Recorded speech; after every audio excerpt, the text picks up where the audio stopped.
This is William and Lonsdale, a podcast about the legal ecosystem and the fascinating people who make it tick. Today, your host Michael Green speaks with Derek Humphery-Smith, partner and head of international at Lander & Rogers. Derek practices in all areas of workplace relations and safety law. He is also chair of TerraLex, the world's largest network of independent law firms, and chairman of the Victorian Council of Governors for the American Chamber of Commerce in Australia. Roles we'll hear more about today. Derek first studied science at the University of Queensland, where he found his passion in anatomy, specifically the bottom lip of the Tamar wallaby. But while completing his honours year, it dawned on him that wallabies might not be his lifelong path, so he embarked on a law degree. Around the same time, Derek was transitioning from playing football at university to umpiring, a notable shift given he had been rubbed out for abusing an umpire not long before. Derek went on to umpire in the AFL, a role that brought him to Melbourne, where he pursued both his legal career and umpiring simultaneously. As we'll hear today, in a football town like Melbourne, there were significant professional benefits to being on the inside of the AFL, and often unexpected advantages to having both strings to his bow.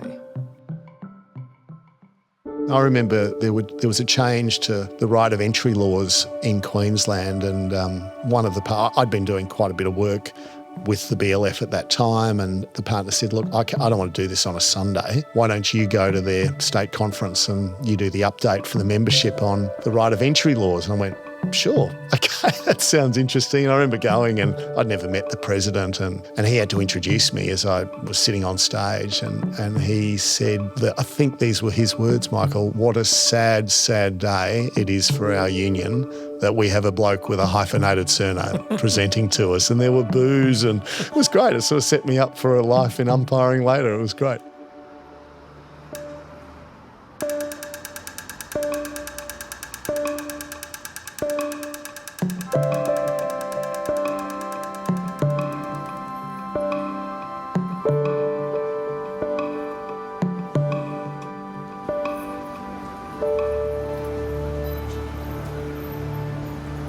Guest this morning in Lives in the Law is Derek Humphery-Smith. Derek is a partner at Lander & Rogers, and possibly more importantly, certainly to Victorian listeners, he's a former AFL umpire.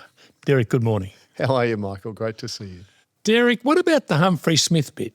How did the family get that name, and what about the hyphen? Where did the hyphen come from? It's quite a nice story, Michael. I must say I thought we were this very progressive family back in the 1700s in England, carrying this Miss Smith's name that had come through the ages. That was the story I was told as a child. And then about 10 years ago, on the passing of my uncle in England, who was a genealogist, we finally got to the bottom of the story. So apparently in 1932, my grandfather, Frederick, received an MBE from the then king, and the envelope, which came from Buckingham Palace, dropped a hyphen, which was very fashionable in the day, between Humphrey and Smith. And, Frederick, I think, was a little entrepreneurial and thought, good enough for the king, good enough for us. So we've been Humphrey-Smith since 1932. What did he get an MBE for? Public service in the county of Sussex is I think he was on water boards, and strong cricket background, and helping a whole range of charities. So community person. Yeah, it's nice. Which Gong should be for. So your dad was a 10-pound pom who wanted to be a jackaroo. He did. So I think some of our listeners would need to be reminded what a 10-pound pom was, and then how that led to your mum and dad meeting. Just tell us that. Yeah, sure. He was one of those, young Englishmen who tried desperately hard to join up in World War II, kept being knocked back based on age, and he was also sent away by his parents to allow London boarders to come and stay in the family home. So he was off. His bedroom had different people from London as the bomb raids came through London, and his family would open up the home. Lots of people in, I think, Sussex did that. So he was off at Hurst, and not really a great student, I think it's fair to say, as in not that interested. He was interested in milking cows and becoming a farmer. But when everyone came back from the war, I think he found it particularly difficult that he turned 18 in 1945, so the end of the war, so when he could first formally join up. And I think he found it uncomfortable that these terribly wounded peers were coming back from particularly Europe, and he thought he just needed to get out of England and have a fresh start. And I think Australia at that time were doing a fantastic marketing campaign. And he thought, well, if I can be a farmer in England, surely I can be a jackaroo in Australia. And he literally paid his £10, headed to various ports along the way, and remembered docking in Fremantle. And Dad passed away just over a year ago, so I had a number of really lovely chats and learnt things more recently. But I got to Freo and said, no, I think, and was offered, would you like to keep going? And he said, well, how far can I go? And they said, you go all the way to Townsville. So he finally got off the boat, almost circumnavigating Australia in Townsville, and sent out to an extraordinary place called Richmond, that wonderful Western Queensland town, which these days is famous for all its dinosaurs that have been discovered there. Back then it was, large-scale sheep and cattle properties, and cotton farming, interestingly, was just starting at that stage. And he, the local Englishman who's arrived, with a view that he can do everything, and he met my mother in Richmond at that time. So it's a nice story. Didn't he meet your mother falling off a horse and breaking his arm? He may have entered, he says he was put up to it by the locals to put the pom in the rodeo in Richmond. You imagine how this would have played out. I reckon Dad might have put his hand up to show he could do it anyway. But the classic is that apparently he broke his arm without actually leaving on the horse. So it happened all in the pen before they actually released the gates. So, and Mum was sitting in the stand apparently watching this all play out and saying, who is this fellow? And heard the name Humphery-Smith, and she said, who? I've never heard a name like that, but the rest is history. So moving forward a bit, you're born in 1969 and you grew up in Brisbane. I did.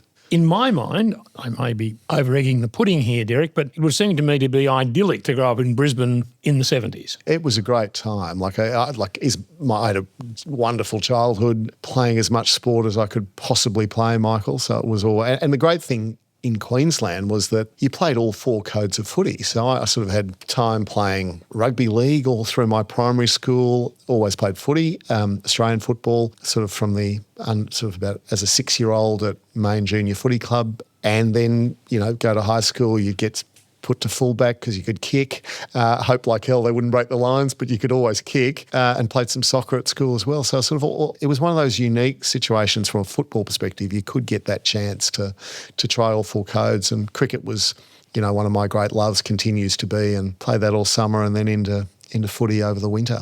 At cricket, you're a keeper, and that led to maybe a hiatus in your cricket career. It did, Michael. It did. It was, I thought, I had these, as everybody did, who were keepers, Rod Marsh on the wall and John McLean. So you had these sort of two larger-than-life people I adored in cricket coming through that time. And I thought, well, that's going to be where I'll end up as obviously the Australian keeper. And I had a terrible situation in the nets at school. I went to school at Churchie in Brisbane and had a batsman sweep a leg spinner, and ball and bat both hit my forehead at the same time. And it caused enough trauma that, my ability to go down leg side to this day is still impacted by sweeping bats create something in my brain that goes off that says probably don't go there. So my bravery down leg side has been limited for a good 40 years. Sensibly so, it would seem to me, Derek. Well, before helmets, Michael, there was none of that, and particularly not in the nets. It was always that risk, but unfortunately it happened. And poor bloke who hit me, hardly played cricket from that day on. Like the batsman, he felt awful. Yeah. It was just as I said to the leg spinner, it was a shocking delivery, and that's how it all happened. So. Now, moving ahead to university days, you don't initially do law, but you do science and do it well at the University of Queensland. You're kind to say I did it well. Michael, I didn't really know anything else when I finished school. Like I had a brother who'd done a PhD in parasitology, and, we'd grown up with bats in his bedroom and feeding... Not cricket bats. No, small-eared bats in Queensland, small-eared bats, feeding them with, maggots and all of that stuff because he was 14 years older than me. So I think it probably had an impact that I didn't really know anything else but science. So I chose to do science when I finished school, and probably had a very good time at university, certainly in first year. Coming from an all-boys school, I'd never had two females sitting either side of me. It was fantastic fun. I really struggled in first-year science. I just didn't go to uni. So by the end of it, I was convincing the dean that to keep me in, and then I realised, well, I better actually get cracking here. And I hadn't found anything that I really loved. And it was only in second year science that I was first given an opportunity in anatomy and kind of found something I really enjoyed and loved, and sort of then did honours in anatomy, became a tutorial fellow in the anatomy department at the University of Queensland, and then was, had at the end of my honours degree that decision around, doing a PhD or perhaps doing something else. And I'd been exposed to some ethics, so sort of being approached to be the student representative on the university's ethics committee, which I found really interesting. I had no exposure to law at all, no lawyers in the family that I knew of. They go back a few generations, but not more recently. So it was there was that sort of decision that I was doing. My honours thesis was on the you'll like this, Michael, the perioral epithelium of the newborn Tamar wallaby Macropus eugenii, which just means looking at the lips of a newborn wallaby and how they get from the urogenital sinus to the pouch. And I loved it. I still love, my great love is animals, and particularly Australian animals. And I had a little breeding population of Tamar wallabies that I was looking after at Moggle in Brisbane, which was part of one of the university's campuses. And I loved it, but I couldn't see myself doing it for the rest of my life. So it was then that I thought, well, if I'm going to do law, which sounded interesting, maybe I could use my anatomy and perhaps jump into something like medical negligence or an area like that. But the transition to law was a difficult one, I found, because you'd gone from having the right answer to the best answer. And that my brain So science, you've got the right answer. Yeah. But and law? Law was the best answer. And my brain, it took me a year or so to reconcile that, and then, started to really enjoy and thrive in the degree. But first year was that battle of there isn't a right answer. There's just the most persuasive one. Derek, when you finished law in 1994, did you see yourself being a lifelong lawyer? Had no idea. Well, it was always this thing of what would I do when I grew up? I kind of still feel that today. I'm sure you know that feeling. No, I never quite knew. And I knew that I hadn't, even finishing law, quite found my passion. I think that's a really interesting concept that I think I'd found it in sporting endeavours at that stage and loving all of that. But I hadn't thought, gee, that's what I want to do for the rest of my life. I really had no idea. And I also realised, because science law as a combined degree wasn't an option back then, so you were coming into the profession perhaps that little bit later, so you had that, perhaps a little bit of apprehension that there may not be a role anywhere for you. So I found that exercise difficult. I also didn't want to be a number in a big firm, so I was choosing a firm to do articles back then, which was 2 years of articles in Queensland. So I chose a very old Queensland firm, so Quinlan, Miller and Treston, which was, amazing experience because you were given opportunities probably way beyond your years of experience quite early. They gave you good work to do. It was wonderful. Not the first year. Like I explain to our graduates now, like the difference between articles then and, I had a master. Michael, I had to negotiate eventually to say, look, I can't call you master. He expected me to call him master. I said, surely we can come to Mr. Miller rather than... And we eventually got to Brock, but it took us a long time. But master was how it worked. And literally you were in the mailroom for the first year. And not on the Tuesdays. Tuesdays you had another job. I did another job. I got to wash all of the partners' cars, which was all right when it was in the middle of summer. We had a great old time, but isn't that incredible that was a thing back in 1994, 95, where you were washing the partners' cars. And then we better move on. What actual work did you do? Good point. That's a very good question. So the firm was interestingly split, Michael, between an insurance practice that did all sorts of, compulsory third-party claims and general insurance litigation, all the way through to an industrial practice that happened to act at that time for 7 of the state's 9 unions. So I went in there thinking, well, my natural affiliation here is going to be to do medical negligence, defence work, use my anatomy, whatever that looked like from my marsupial past. And I did that for a while, but I certainly worked out pretty quickly that, and this was plaintiff medical negligence work as well, so they even had that split between defendant and plaintiff work, so we're doing plaintiff medical negligence work. You're often dealing with, doubly damaged plaintiffs, so they'd often gone into hospitals very unwell, they'd come out even worse, and there probably wasn't as much anatomy as I thought that there might be, as useful as it could be. Anyway, and I remember one of the partners, Chris Campbell, delightful fellow who was, an outstanding mentor to me in those early years, sort of threw me a bone one day and said, look, I'm jammed. Can you just go down to the Queensland Industrial Relations Commission? We've got a matter for a prison guard. We're acting for this fellow. Can you go down and just do the mention? I went, sure. And he literally had 3 minutes to tell me what it was about and what I needed to do. And I said, are you sure? Like, Chris, I've never looked at the Industrial Relations Act as it then was. It was even before the Workplace Relations Act. And he said, you'll be fine. Just go down there. And I went down there and met this prison guard, and I think he'd been terminated I think there was some disciplinary action or something against him, and I muddled my way through this mention and hung around and watched the next hearing that was coming on and thought this is all very interesting. And I know you'll be surprised, Michael, but with a conservative background that I'd had, perhaps I'd not been exposed to unions to a great deal through my childhood. And, I think mum and dad were probably conservative voters. There was a view of unions perhaps in our house that I think now is very unfair. Like, I think good unions play a really important role in certain industries and sectors, but I think that really was born out of that time acting for these various unions in Queensland. And, the BLF was around then, Michael, you'll remember, with Norm Gallagher and all of that. They were still very much up and running in Queensland, and they were one of the unions we acted for. And I remember... Did that create a problem? Well... Acting for someone like the BLF? Well, we were just required to give advice. And I mean, it sort of certainly explained to me...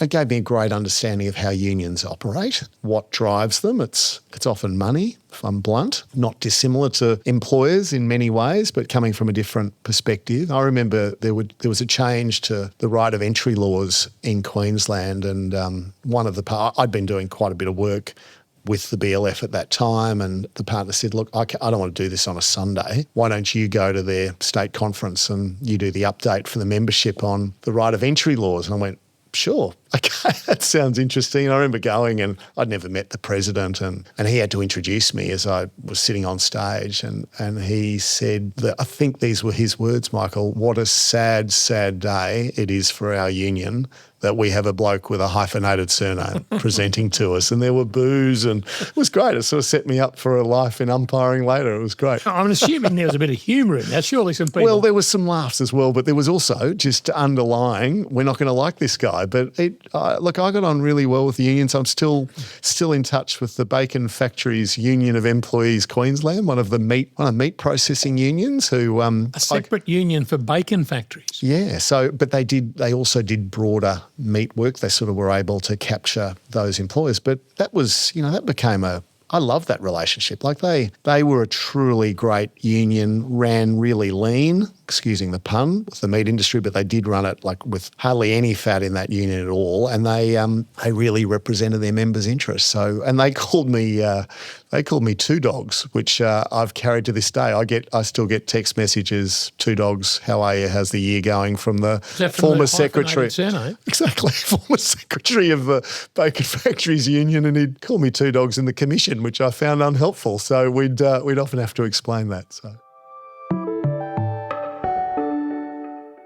You were also witnessed or aware of unions who weren't there for the benefit of their members. Yeah, there was certainly some matters which were ethically and morally very challenging even at that stage. Like I could see, I never participated in it, and I think the firm, to its credit, drew a very strong line on what it would and wouldn't be involved in. But yeah, I certainly witnessed the, exchange of money between employer to union to make issues go away. And that was back then, not surprisingly, Michael, in cash. And that was how these deals were done. And, the union barbecues and all of those sorts of things funded by whoever had been in strife that year. There was certainly a blacklist of employers. You got that sense that certain unions did, not all of them. So you sort of come away with it with you're a little philosophical about it, but I found it incredibly helpful when I finally moved to Melbourne, and in our area of the law, as you know, you're one side of the fence or the other, really. And I sort of landed on the employer side when I came to Melbourne. That seemed the more natural fit coming down, and that was very comfortable and has been ever since. But it's certainly made my ability, I think, to hopefully be able to speak to people at all sorts of levels, all sorts of roles. I'm interested in what people do all day. There was a great Richard Scarry book when I was growing up, I think, called What Do People Do All Day? And I loved it as a child, and I'm still to this day as interested in what people do each day with their lives. So, Which is the purpose of this podcast. It is. It's exactly right. So, Derek, you mentioned moving to Melbourne, and I think that came about through football, didn't it? It was through footy, director of umpiring. Take you back to the start. Please. When did you get first involved in umpiring? Because that was in Brisbane.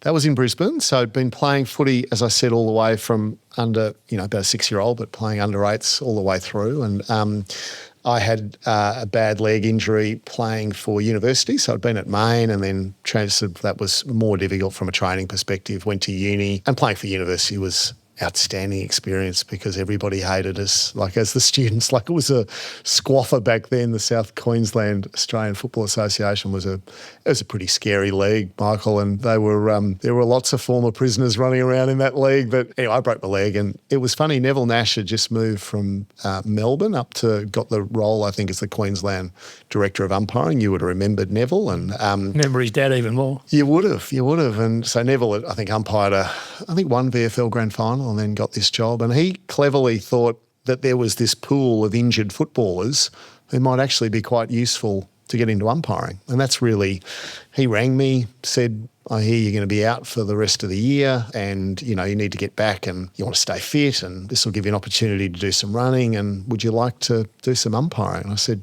there was a pause because I'd had a few issues, Michael, with the umpiring community in the previous couple of years. I think I'd certainly been the year immediately before joining the umpiring ranks, I'd been suspended for 2 weeks for abusing an umpire. Perhaps that's right, Michael. Yes. Which obviously you didn't do it, Derek. It was I was just wanting to explain to the tribunal how bad this decision was, and they weren't that interested. So anyway, I had to then sort of join the ranks of community footy in Queensland to, I thought, I'm going to go to training. Yeah. How old are you, and are you at uni? Or I'm at uni. I'm still doing honours at that stage. So it was 1992, I reckon, was my first year. And I think what I realised was they literally tossed me a whistle and a footy and said, you better learn how to bounce that. I never even thought about bouncing a football. I thought, how ridiculous was that? And all of the grounds in Queensland back then were, always had a cricket pitch in the middle. So you get great bounce out of it, but it also might amplify when they're not quite straight. So I never sort of felt gifted particularly, Michael, with the bounce even from the earliest stage, but I would do it and got into it. And I must say I loved just because I was pretty quickly umpiring guys I was playing footy against the previous year. So that's difficult because I don't think I was particularly liked as a player, Michael. Whether you were or not, they'd like that enjoy. It wouldn't have mattered. Well, I kind of built much better relationships with them once umpiring them, and I sort of found there's some really useful skills in getting. Just like I came into umpiring going, like, I really detest umpires who are condescending or, abuse the power in the role or love the power of the whistle. That's everything I hate about, that sort of authority, particularly in sport. So I thought, well, we're going to do it. Let's umpire the way perhaps I might have liked to have been umpired. And I had the view that at the end of the year I'll be back at footy and I'll be back playing, and it was really a temporary thing. So, but I would just chase the ball around. I had the first, 7 or 8 games, I was exhausted. I'd never run kilometres like it. And I had to sort that out and really become a middle distance runner, because you thought you were fit playing footy, but boy, being told that the time trial you had to do was a 14-minute 4K time trial, and that was just the one thing everyone knew in umpiring. If you were ever going to do AFL footy, you had to break 14 minutes for 4Ks. And the first time I ran 4K, it was like 16. I just broke 17 minutes, absolutely knackered running on the grass. And it took a lot of years of just honing that and people teaching me how to run it. And we'd end up running it out at the QE2 track in Brisbane where they held the Commonwealth Games. So you're on the tartan, and I'd just never done any running like that. Like, I just thought I was fit through footy. And you're not a small person. I mean, you're not jockey size. No. You're a 6-footer and so it's not going to be natural to run long distances. Wasn't natural. No, it wasn't. And lots of the blokes at that stage were whippets who were coming through the umpiring ranks. So you were always. What I find interesting is, so you started playing football at 6. Yeah. And you've played football consistency from 6 to, at this stage, 18, 19 or 21. 21, yeah. Therefore, you've had all those years, 15 years of playing football, 15 years of being coached at football, the skills required, etc. You come to umpiring, you get no training. No one is really... No, they give you the rule book. They give you the rule book and expect you to read it, which I'm not sure I ever still have. But those sorts of things at that stage were very basic in the umpiring ranks. Yeah. I mean, obviously bouncing the ball, our ball is a difficult ball to control. Yeah. You should be taught how to bounce it. There should be a technique, and someone should have been teaching it. And the problem is there isn't a technique. I think the biometrics specialists that I've worked with over the years, particularly when I started having some bouncing problems, which I guess we may talk about shortly. But when I started having those, I mean, I'd go in and you'd have all the ping pong balls strapped to all your joints to look at how you brought the ball from above your head to the ground. The reality was, there is no model. Every single field umpire on the AFL list at that time and even now bounces the ball differently.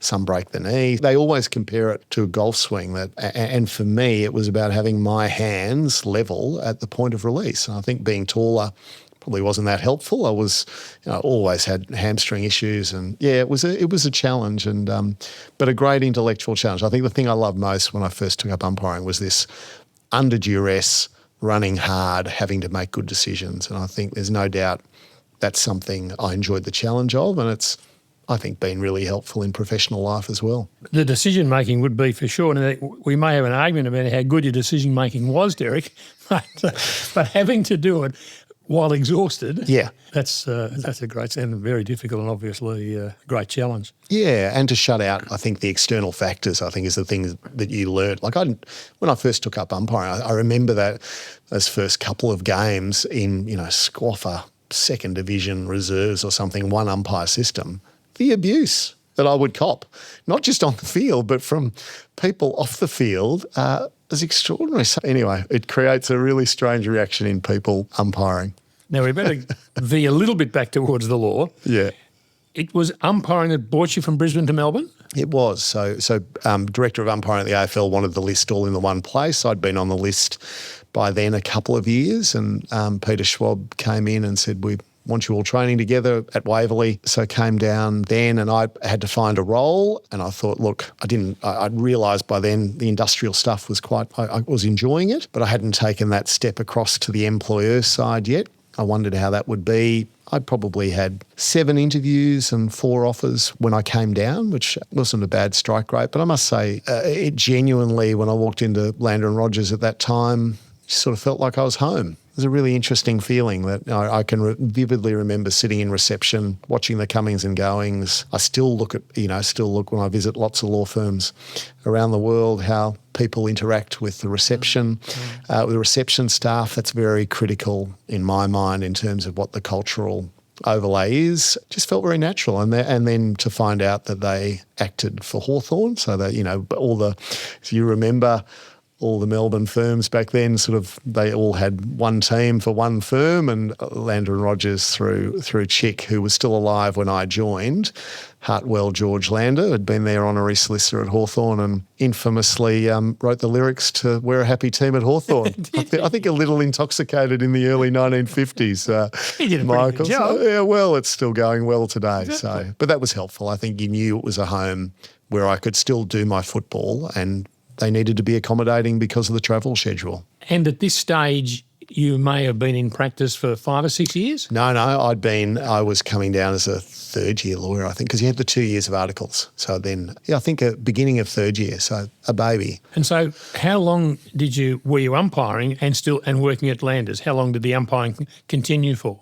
Well, that was 6 more years, and 3 of those was as a partner, which doesn't happen now, such a quick rise through the ranks. But that was hard, Michael, like that, just that combination of the demands of AFL football and the training that we were doing, and leaving the office at 4:30 at least twice a week. Myself and Steve McBurney were, I was the driver, he'd sit in the passenger seat, and it was back then you'd have these cords out of your ears. We'd just got mobile phones, and he was a lawyer back then with the National Crime Authority, and I'd pick him up in Lonsdale Street, and we'd hurtle out, always the last there, but get there just in time, and we'd make calls all the way out to our respective clients. And there were some interesting phone calls I think I overheard with lots of things happening at Crown Casino involving the National Crime Authority. So it was always an interesting trip out. But landers were understanding of this. They were accommodating.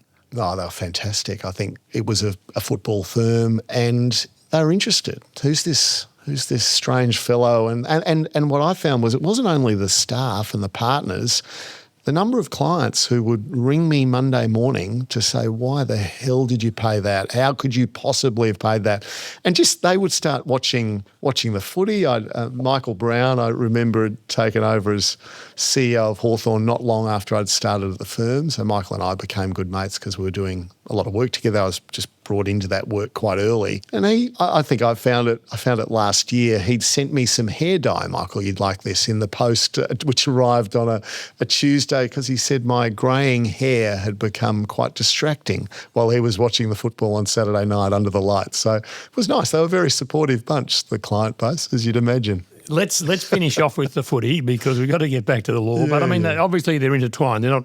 We can't separate them out really. Why did you finish umpiring? Because I couldn't bounce the ball, Michael. You wanted me to answer it that way, so I'm just saying it to you. I couldn't bounce it. I'd love to say that if I had been able to bounce it, look, if I'd been able to bounce the footy, I would have kept umpiring. But it was also after this disastrous game at the MCG in round 5 of 2003, which unfortunately attracted a lot of publicity. I got back finally to AFL footy by round 13. That was the end of the financial year in 2003, and I became a partner, equity partner in the firm on 1 July 2003. So that was I could justify it in my own mind, but boy, if I'd still been able to umpire it, all my mates have gone on to do hundreds and hundreds of games, and I was stopped at 83. I thought I was just getting started. So it was a bit shattering, and an incredible experience to have a skill just completely leave you. And strange, really. And of course, today it wouldn't matter because there's no longer a centre bounce in the game. It may not have been lost on me, Michael. So I was just ahead of my time. But it certainly it brought a whole lot of attention. But I now look at it in quite a positive way and think, well, there are a whole lot of media opportunities that wouldn't have come my way. I think Rex Hunt was a great person at this. Sort of when I finally retired, he was, rang me on the Monday and said, well, we want you on this weekend. Are you happy to do special comments on 3AW? And I said, Rex, that would be amazing, Rex. So I sort of went along and just sort of learnt the ropes and go on there, and we'd start talking about certainly interpretations, but that sort of evolved quickly into tribunal, into the law of football, the law that sits around football, and the sort of the off-field piece, which no one had done before, and then sort of by the end of that, and then the ABC got me doing special comments as well, so I was sort of doing both, and then the end of the year SEN started, and that was the beginning of 17 years of a 30-minute program that could only be run in Melbourne. Like you could only run this in Melbourne. And I think people saved up their venom for 30 minutes, and the 7-second pause was of great value to SEN. But Dermot Brereton and Anthony Hudson, we sort of did a show every Tuesday for half an hour, and that was an amazing experience. That sort of evolved over time into David Schwartz and Mark Allen by the end, and that came to an end with COVID, and that seemed a natural sort of full stop for me. It was so regardless of umpiring, you've had a great career in footy. Oh, you kind of say that. I mean, it was a nice way to let myself down from a great passion that my body, just my skill level prevented me from continuing in. So it sort of eased me out. And there's no doubt, and I say this to our graduates now, like without footy, there is no way that my legal career in Melbourne could be, in terms of client followings and opportunities given. It opened so many doors because you were a novelty. Well, there's no doubt people just wanted to get the inside story from somebody on the ground with a pretty good view of the play and they can work with them as a lawyer and they get to talk footy. Like it was a lovely combination. So I was a great beneficiary of that, I think. Let's get back to the law. You come to Landers and Rogers, continuing to act in industrial relations, but shift from the union side to the employer side. Correct. Was that difficult? No, it wasn't difficult. And in fact, I think it was, as I said, look, I think I had some understanding of the drivers in the union movement. So I think for those clients, and there was obviously general employment matters that didn't always involve unions, but there were also lots of matters that did. And I think I was able to engage with unions pretty effectively because probably I had some understanding of their interests and what might be the longer game. Very rarely was it just a single matter strategy. It would be a longer play and, well, maybe there's a concession that might need to be made here with a benefit further down the track. So I really enjoyed that, and I think it certainly helped build the practice. Any significant difference in acting for employers or unions? I mean, obviously they have different roles. Yeah. But as a lawyer, is it a different? I think the only issue that I'd struck when acting for employees on instructions from unions that was on occasions you would get competing interests. So there may be a push by a union for a particular outcome which wasn't either in the employee's interests or in accordance with their instructions. So I think that issue of just navigating conflict fell away much more so when you were dealing with an employer. That would be the biggest difference, I think. But again, it was often about, cost effectiveness and efficiency and all those sorts of things, which may not have always been quite dealt with in the same way on the other side of the fence. Soon after starting at Landers, you were really thrown into the deep end because the whole workplace relations and safety practice left the firm? They did. That was October. I'd started in March 98 working with one partner, and then we built that team up a little bit. It was only 5 or 6 people back then, but it was at least on the map in Melbourne from an employment law perspective, and they all got up and left and went to Minter Ellison. And I think I was counted in that business case, Michael, and I it never crossed my mind that I would be leaving Lander & Rogers. I think I'm a loyal person, and it would have felt incredibly unfaithful with all the support they were giving me to allow me to continue to, follow my passion of footy. So I stayed. So I had 6 weeks as the only person in the team as a senior associate, and went about recruiting. Clients? I mean, if the clients knew that the whole team had left, surely the clients would all leave as well.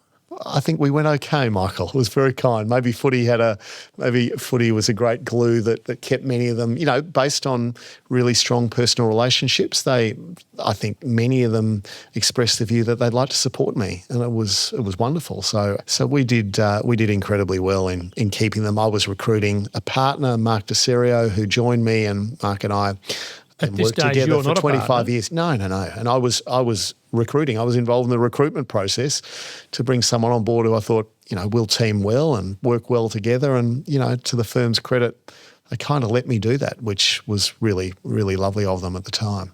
And the client stayed, and you were able to hold the whole thing together and build that practice to become a significant part of Landers. Yeah, it's a very significant part now, and I think we're very close to being the largest practice in Australia in that space now. But that's taken 25 plus years, to get that to that level. 20 years. Yeah, I think it's really interesting when a firm sees you starting to have some success. And I mean, our perfect model is always where an instructor leaves an employer, you keep that employer, and then you move with the instructor. And if you, are able to keep those personal relationships and that care for the individual and the person and making them look good in whatever they're doing, I think you generate great loyalty. And I think we've instilled that across the practice. We've now got 20 partners.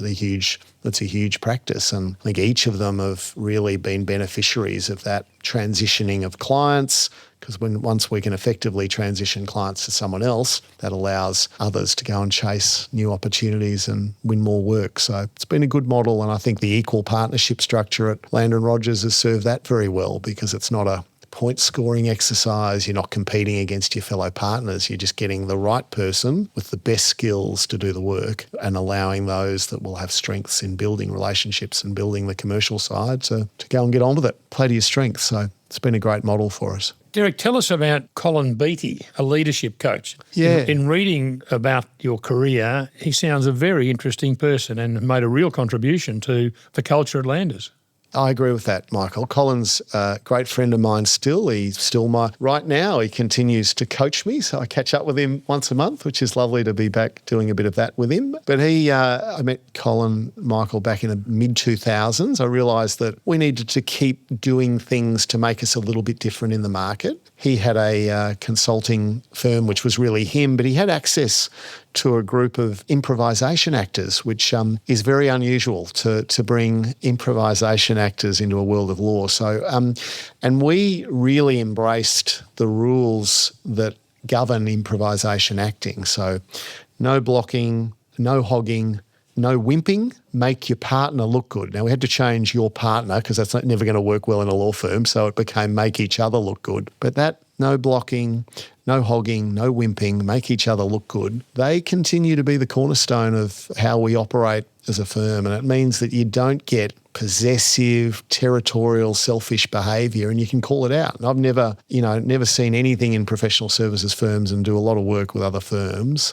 When people are behaving badly, it will be captured by one of those 4 terms. So it's been a great success for us. And you started using him for the industrial relations practice. Yeah, that's right. But it then expanded. And the firm. Well, it did. And I suppose that was triggered a little bit in 2012. We made a change on the leadership of our corporate practice. So that was, because each of the groups at Landon Rogers have really grown almost independently of each other, driven often by some key individuals who've got it going from the start, and then we've become very good at cross-fertilising those practices, but they've generally grown in their own right. So unlike other big commercial firms in Australia, our corporate practice was not the centre of everything. So we've had to build that, shape that, and in 2012 we made a change in the leadership, and the firm asked me and I agreed to step in and lead that practice for a while, which was a great challenge as an employment lawyer coming in to kick the tyres and poke around at a few things. And I certainly wasn't going to contribute to the legal work, but I was able to, I think, ask some questions about why we did things a certain way and how we may be able to do things in an easier way, particularly in terms of the winning of work. So I did that. It was a pretty intense period leading 2 practice groups, but I really enjoyed it, learnt so much, some lovely people to work with who were keen, heading all in the same direction. So did that, and then had a little bit of a health episode, which reminded me it was a good wake-up call to not push myself too hard. Before we get to the health episode, can I just go back to those 4 pillars of improvisation? Please. Because I was very interested in your comments you made about wimping being a big challenge at the time. Could you explain that to us and why it was a challenge to Landers and maybe many firms, and how you dealt with it? Yeah, sure. So I'm... people would say, and I'd probably agree with that I'm a reasonably competitive fellow, Michael, and I like that sense of the underdog and taking on the market. With being a small group initially and now moving into being a larger player, that's been a huge driver to keep winning share of client spend across the market. But what I was finding back in that mid-2005, 2006 was some of our partners who we'd brought in as lateral hires from other firms, they'd make the decision that we wouldn't win an opportunity without trying.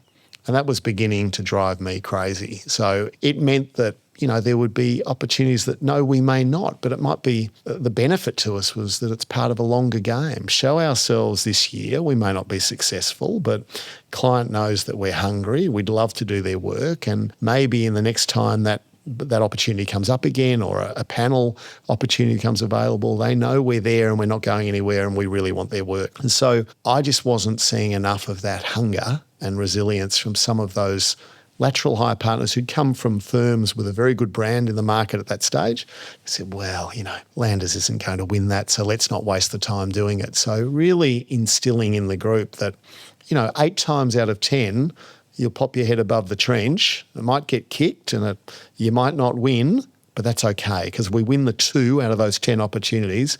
That's a really good strike rate. And I think our strike rate has got better and better than 20% over the journey. But back then, winning 2 out of 10 was really important to us. So you had to play a numbers game, Michael, just to get that traction in the market. So and those people who were wimping it, to use that word, did they learn from it? Did they grow as people? I say this as someone who, I would have been a wimp, I'm sure. So I'm interested in how those individual people developed from the training. Well, I think they would have got frustrated by me with that sort of, well, let's just have a go. Like, what's the downside? And you've got to weigh up how much discretionary effort you do invest in these things, because you can go down lots of rabbit holes in a market like this. And so we were always trying to focus on big fish and winning some big clients that would really give us a name. And I remember when we first started acting for Walt Disney, that was a trophy client. Like, that was sort of a trophy client, recognised globally. And we got there just through really expressing that view that we'd really love to do your work. And they finally gave us a chance and went, gee, we like these guys. And then it goes from there. But those partners, I think, have ridden the wave. Those of them who are still with us today have sort of realised that that's our cultural fabric as a firm, that we love to have a go and compete, really strongly with firms bigger than us. And we've got, obviously much, much bigger than when I first joined. But, and now, work comes to us, probably because of our brand. And our brand was a major, it was a real struggle, Michael, for, a good 15 years of our time building that practice. It's only really, I think, in the last sort of 5 to 10 years that we've really got some traction in the market. People know the Landner & Rogers brand in the workplace relations and safety space, and we win work as a result of that.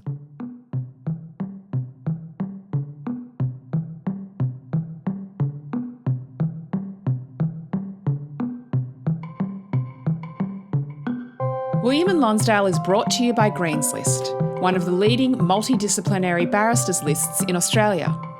Green's List believe in promoting conversation around the ideas and issues that shape not only our legal system, but our wider community. Derek, you mentioned a health episode that you had back in 2013. Yeah. It was shingles in your optic nerve? It was, Michael. Not a great place to get. No. Ocular shingles is reasonably rare, and it gave me a hell of a shock. And so what impact did it have upon you? Well, obviously, personally, it had a hell of a shock and no doubt a lot of medical work to be done. Professionally, how did it impact you?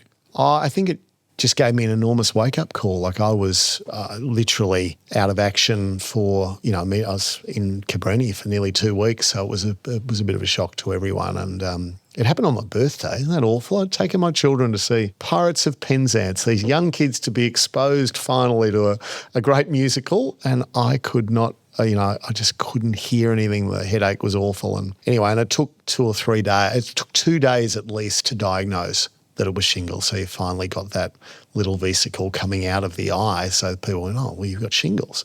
But that wasn't diagnosed. And I don't know about you, but when things are undiagnosed, you go immediately to the worst possible outcome. It's all over. And so I think that was really stressful. But I just realised that, I was burning the candle, both ends, peddling too hard, desperately trying to make workplace relations and safety and our corporate group a success. And you can push too hard. So I was lucky I look back now and go, it was only shingles, but it was something I just never encountered, and one of the most painful things, and lost sight in my eye for about 4 months, which was also a bit scary, that you're thinking, my gosh, is this really where I'm at? Because it was important, Michael. It was a little blind spot as I turned my head on the driver to crack it down the middle of the fairway. I wasn't quite seeing it as clearly as I once was. I'd be more worried about you driving the car, Derek, with a little blind spot. Thank you. Anyway, it's all recovered, and I feel really fortunate that. But so what happened? So you're pushing too hard. I mean, as many professional people do, and you're trying to build a firm, build a practice within the firm, and build the firm to have a national profile, maybe an international profile. But in doing that, you're going too hard. Yeah. You've got to ease off. How do you change your regime? Yeah, well, I think the immediate thing was to make a change on the leadership of both groups. So there were obvious successors that I'd been working closely with to come into the role. So made that change. And one of the things I'd really been nurturing in our corporate practice particularly, because what I'd realised was that as an independent Australian firm, we'd spent very little time winning work from other parts of the world in respect of Australian transactions particularly, and to a lesser degree, Australian employment matters where you've got a global employer.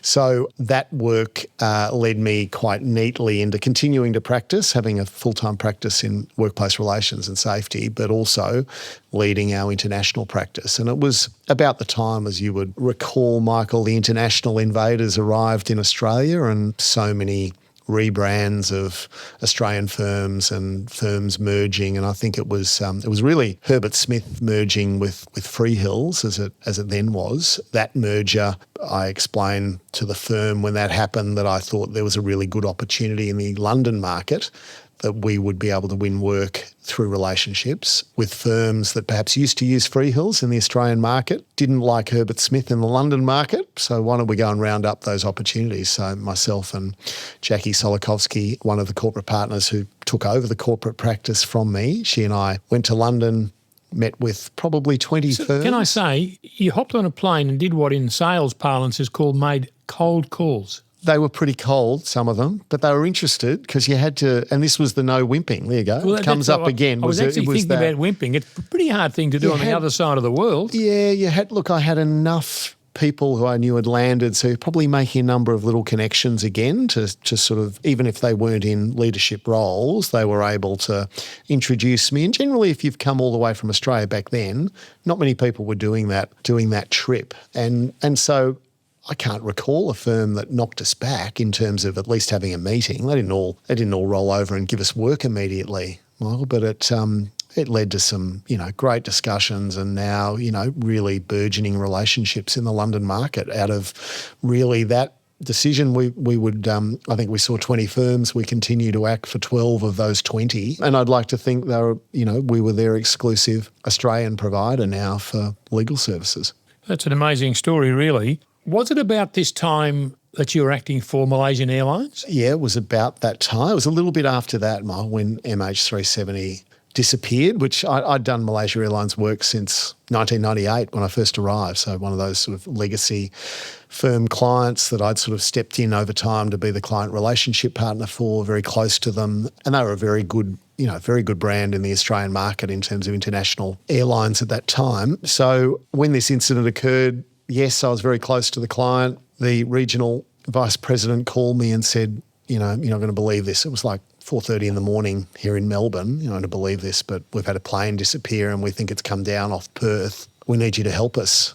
And to get that phone call, you think, how on earth am I about to help a client look for an aircraft? So we put together a team, assembled a team with some lawyers. We didn't have a Perth office. We continue not to have a Perth office quite deliberately, but we had a very close relationship that continues to this day with RSM Bird Cameron, as it then was. So we had an accounting firm we could work out of. We headed over with crisis consultants and security people, and I had one lawyer who I think booked every bus line in Perth over 24 hours because we were about to have all these next of kin arriving in Perth after the disappearance of the aircraft. And obviously Malaysia Airlines, with a substantial shareholder being the Malaysian government, were negotiating deals with the Chinese government, which that plane was headed to Beijing when it disappeared, and that was obviously a significant diplomatic issue that was developing for Malaysia. And I think Malaysia and China were doing deals which involved Australia but perhaps hadn't entirely told Australia our involvement. And so it became it was 2 weeks of our lives we'll never get back, but it was, the Malaysian government sent down, must have been 30 or 40 people to Perth Airport. They hired space. They all wore lime green T-shirts. Michael, I remember them all walking in going, what are you doing? What are you here to do? And they weren't sure. No one was really sure. And I think we learnt pretty quickly from some outstanding German mathematicians who had been engaged by, I think, the Malaysian government to look at trajectory of aircraft and fuel usage and where are the places on the basis of what their fuel levels were when they left Kuala Lumpur. Where in the world was this plane going to go down? And from some, understanding of radar and beeps that were picked up before this plane went dead, they worked out that the most likely place was going to be off southwestern Australia. The searches that went on at that time with the, Australian naval vessels were some of the most monstrous seas you could ever imagine. We nearly lost a naval vessel in that search. So helicopters washed off the top of a naval vessel from waves that you just couldn't imagine. It was pretty scary stuff, but the view was, well, Perth seems a reasonable place if there's going to be memorial services and all of that, that's where it would be. None of that ended up proceeding because pretty quickly it became apparent that actually people didn't have any idea where that plane had gone down. And, but for a tail wing, I think, that had turned up off Madagascar a few years ago, we're none the wiser. I wonder in our lifetimes whether that plane will ever turn up. But just such a state of stress for a company, and I think for employers, obviously losing staff but losing passengers, and the reputational impact on Malaysia Airlines and the diplomatic impact between Malaysia and China of what was going on at that time. It was a very rare matter to be involved in. I felt very blessed that they would trust, Lander and Rogers to assist the company. There were multiple investigations, including, which you might find amusing, Michael, the City of Perth decided that they would have an investigation into the disappearance of Malaysia Airlines MH370. We probably didn't see there was great merit in that or necessity, actually, with 5 other concurrent investigations going on. But anyway, it was a strange time. Lives in the Law is proudly sponsored by City Maps Illustrated. Their recent publication, The Melbourne Map, is a celebration of our wonderful city. This stunning, hand-drawn illustration, which took more than 3 years to create, is available as an art print, jigsaw puzzle and calendar. The perfect acquisition for your home, office or corporate gifting.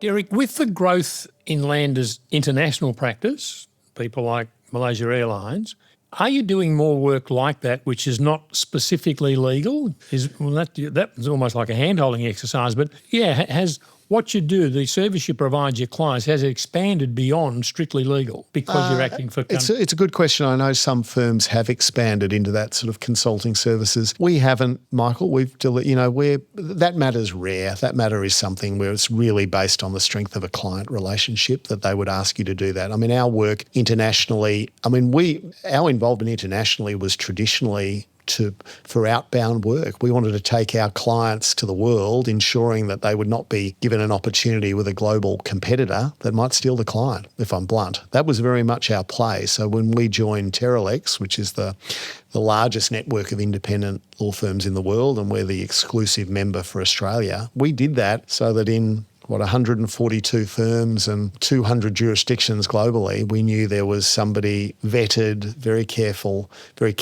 vetted to ensure that they would be able to look after our client in that jurisdiction. So that was the reason. And not steal your client. Not steal your client. But the inbound is really the benefit. What we've realised is that TerraLex alone has, Derek, can I just interrupt? Yeah, please. You better tell us what TerraLex is. Yes. So that's that. So TerraLex is really it's a vehicle, it's a network, it's an organisation which has a whole range, a whole lot of staff around the world, which, as I say, covers 142 firms. Nearly, if you think the largest law firm in the world, Michael, is just under 7,000 lawyers. That's Denton's, I think, still at the moment. There's a Chinese firm hot on its heels. TerraLex has more than 23,000 lawyers, so nearly. More than 3 times the largest law firm, and obviously 142 independent firms, and we have the Australian market to ourselves in that. But that's only one part of our international practice. It's a very important part because it does. But there'll be a number of jurisdictions where we've got legacy relationships with other independent firms, and there are a lot of multinational firms who haven't entered Australia and they like to work with us as well. So it's it's a combination of those things which make up the Lander and Rogers international practice. What's your role with TerraLex? My role now is as global chair. So I've taken that. This is my 3rd year in that role. So it's the first time TerraLex started in 1990. So celebrating 1991, our 35th anniversary this year. And this is the first time we've had a chair outside of the US where it started, and the UK was the first time they'd had someone outside of the US who was my predecessor, and then they've given us an opportunity in Asia Pacific, and it's an amazing role. It's Do you enjoy it?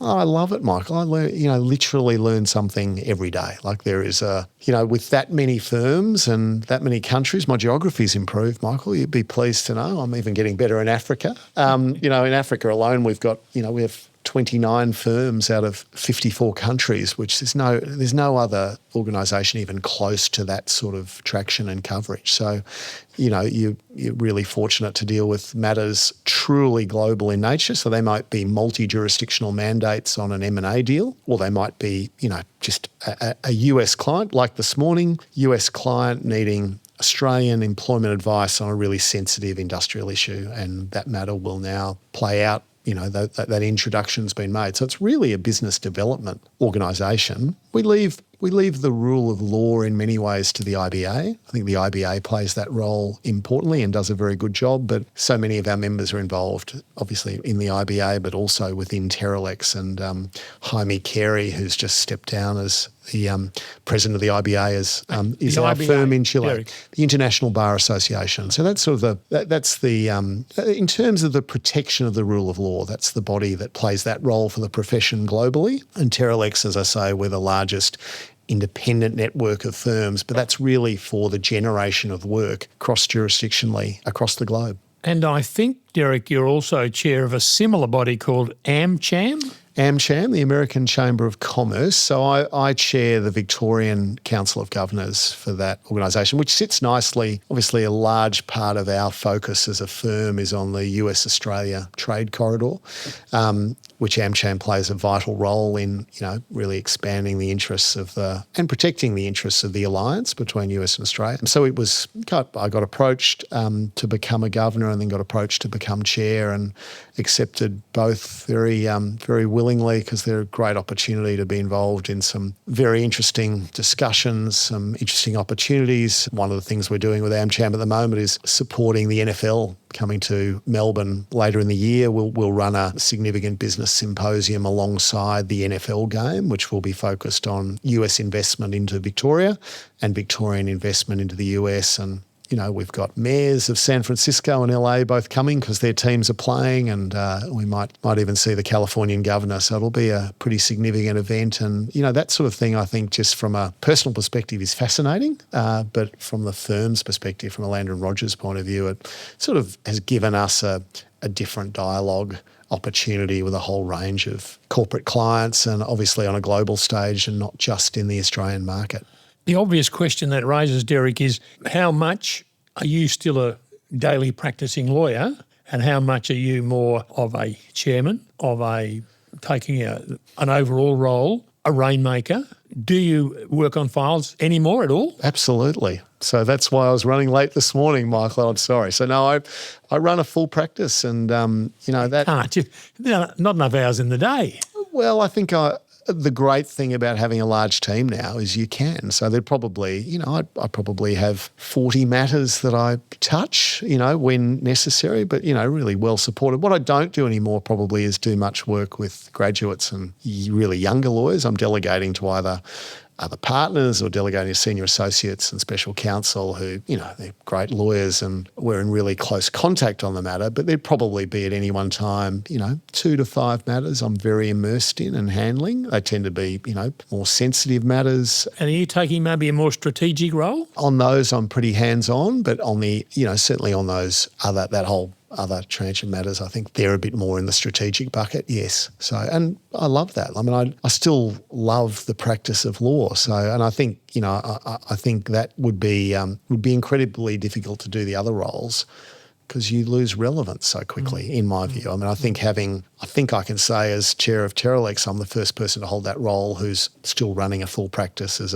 somebody who's not on the perhaps retirement pathway. So our former chairs have been, great lawyers, been managing partners of their firms, and then been taken the TerraLex role on their way into retirement. I'm doing it at a different time. So probably there is some different focuses in the way we do the role, but I've got a fantastic CEO and team based predominantly out of Florida in the US, with other people around the world. But I still love all that. And the rainmaking, that term, it's a classic one, Michael, isn't it? It sort of always makes me bristle a little bit, yeah, and you know that. But I think it's one of those that I think the thing with when people get called a rainmaker, and I don't, it's for others to judge whether or decide whether they call me that, but I always worry that then can lessen perhaps the legal skills you'll bring to a matter if you're only seen as the generator of the matter. And I think that's often, I'm sure in some firms there are rainmakers who are really good at winning work and then they don't do the work. I could never do that hand on heart and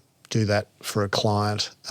Certainly I would do it where the expertise needed doesn't sit with me. So I'm very happy to play the role and get the right person with the right skills in our firm to do it. And can I just interrupt there? With TerraLex, sometimes the right people to do the work for some overseas firm might not be landers.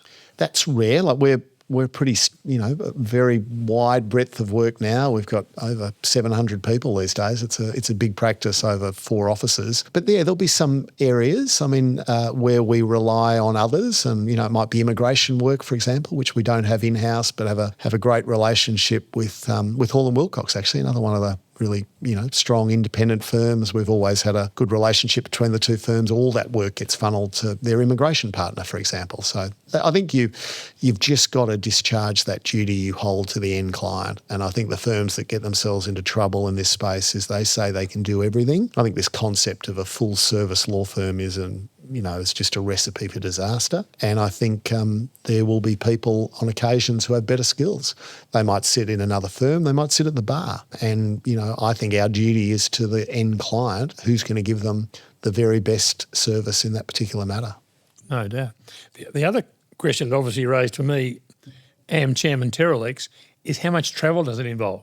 Yeah. Is my family listening? I'm not sure. I doubt they will actually, Michael, which I can be relieved by because I'm talking, but there's a bit of travel, Michael. That's a balance. I think I thought jet lag would get easier as I did more of it. It's probably gone the other way. So I'm a bit more careful with my planning around trips. But yeah, that is a hectic part of it. But having said that, I've got to say what a privilege it is to go to places you would never go on holidays. Like, going to Rwanda for an African regional meeting at the end of the year. Like, I'm never going to Rwanda. I was in Bogota in Colombia early in the year for our LATAM regional meeting. Like, those sorts of places, and the cultural difference in the practice of law is fascinating. Like the emotional overlay, if I can use that, even if the Colombians are listening, I love them dearly, but like the noise at the dinners that we had in Bogota was unbelievable because it's just everybody talks at the same time, and there's so different from a dinner in London perhaps that you have with other firms. So no, it's a really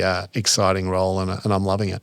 Derek, I've got about 2 more questions, I reckon. One, I found really interesting a comment you made when you said that the most fundamental aspect of lawyering is listening. You're the first person I've heard say that. Really? And I want to know why you say it and what makes you believe that. I think it's very interesting you say that, Michael. I'm surprised that's your reaction. I'm a bit disappointed there aren't others who hold that view, to be honest. I agree with the view, but I'm just interested that no one else has said it. Well, I think, and look, there might be some ego in all of that for others as well. I think people in the law spend a lot of time worrying about what they're going to say next, and I think miss enormous cues that might exist in that conversation. And that will extend, that's not just in the negotiation space where a lot of that time has been spent, mediation skills and negotiation skills around the importance of listening. So that's been done. But I think the more important place is the client listening piece. Your ability to listen to an instructor and really understand, one, what they're trying to achieve in the matter, but how that plays in a whole range of other, there may be political issues at play within that client that you need to be alert to. And I think as a result, when we then work with clients, we spend a whole lot more time now, Michael, pairing instructors with the right sort of person who'll work well with that instructor. I think a lot of A lot of clients get jammed in, square pegs in round holes at law firms. Well, you just need to work with this. This is a subject matter expert and you must work with them. Well, that's never going to work well. So building around that person, perhaps the right team, but it all comes back to listening. If you don't get the listening right, you can never do the job you should be doing, in my view, as the lawyer in that relationship with your client. So I just think they're hugely important skills, and just getting particularly our younger lawyers who are starting out in the profession, who are desperate to tell you everything they know and everything that they've learned, to say, well, actually, the client is going to come out of this meeting feeling that was a much better experience with their lawyer if they feel they did most of the speaking. That might vary from client to client, but overall, I reckon that's a really good recipe for a client interaction. And my final question is that old saying, all work and no play makes Jack a dull boy, or Derek a dull boy. How do you get balance in your life? Because to my observation of you, Derek, you are a balanced person, but you can't be balanced just by working 24/7 as a lawyer. No, I agree with that. No, I'm really careful on that, Michael. I have my competitive outlets, and they are exactly that, and they're probably these days golf and cricket. So I'm a very, very keen golfer and play as much as I possibly can, including with clients and with visiting law firms. And when I travel, you talk about my international travel, my golf clubs would be squealing if they weren't included in that travel. So they always come, and some people go for a jog when they get to a city. I ring ahead, speak to the firm I'll be visiting, and they generally have someone who's a member of a very nice golf course, and you have a delightful time, and I keep my golf up that way. And cricket, I've gone back to cricket with my dear son James, who's now a great cricketer in his own right, and I started a father-son cricket team for Turak Cricket Club some years ago now, because there wasn't a turf option at that club. They played all the junior cricket at Turak. It was a synthetic club. I thought it was important they have a turf option. So we set up a Sunday team. Andrew Dimitriou and his son Sasha joined me for that first season. We called Andrew the statue. He'll like that because he didn't move in the field. Unless it hit him, he was unlikely to catch it. So, but he did a very good job when that came to be. But we had a great time, and it's continuing still, and still playing so we play Sunday Division 1 in the ECA, and it's great. Cricket's still one of my great loves and can never get enough of it. Derek, thank you very much for giving us your time this morning to talk about your life in the law. It's a different life in the law, a very relevant life in the law, and a very interesting life in the law. I'd like a lot of young lawyers to hear what you've had to say, because I'm sure it'll be beneficial to them. Thanks very much. Thanks, Michael. Great to see you.